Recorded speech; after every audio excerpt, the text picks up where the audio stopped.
Olympic games হলো একটি আন্তর্জাতিক ক্রীড়া প্রতিযোগিতা যেখানে গ্রীষ্মকালীন এবং শীতকালীন অনুষ্ঠানে বিভিন্ন দেশের প্রতিযোগীরা বিভিন্ন ধরনের খেলায় অংশগ্রহণ করে থাকে। 2 শতাধিক দেশের অংশগ্রহণে মুখরিত এই অলিম্পিক গেমস বিশ্বের সর্ববৃহৎ এবং সর্বোচ্চ সম্মানজনক প্রতিযোগিতা হিসেবে বিবেচিত হয়ে থাকে। অলিম্পিক গেমস প্রত্যেক 4 বছর পর পর অনুষ্ঠিত হয়। খেলোয়াড়দের মাঝে পুরস্কৃত করা হয় স্বর্ণ, রূপার, ব্রোঞ্জ পদক সহ আরও নানা পদক। কিন্তু আপনি কি জানেন এই প্রতিযোগিতায় স্বর্ণপদকগুলোতে কতটুকু স্বর্ণ থাকে? চলুন জেনে নেওয়া যাক। অলিম্পিকে বর্তমানে স্বর্ণ পদকটির ওজন 529 গ্রাম।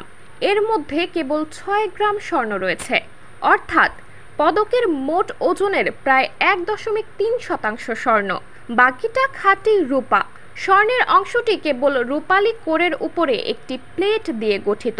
তবে একটি রৌপ্য পদকের পুরোটা এখনও রৌপ্য দিয়েই তৈরি।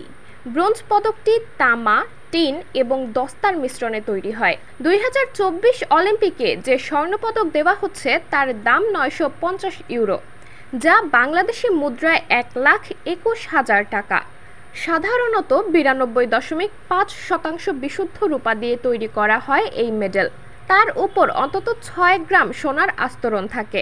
একদম সলিড গোল্ড বা বিশুদ্ধ স্বর্ণের পদক শেষবার দেওয়া হয়েছিল 1912 স্টকহোম অলিম্পিকে।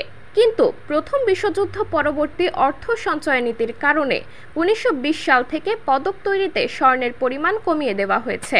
অর্থাৎ অলিম্পিক পদকগুলোতে বর্তমান স্বর্ণের পরিমাণ খুবই কম থাকে। তবে ভবিষ্যৎ পদকে স্বর্ণের পরিমাণ আরও বাড়তে পারে।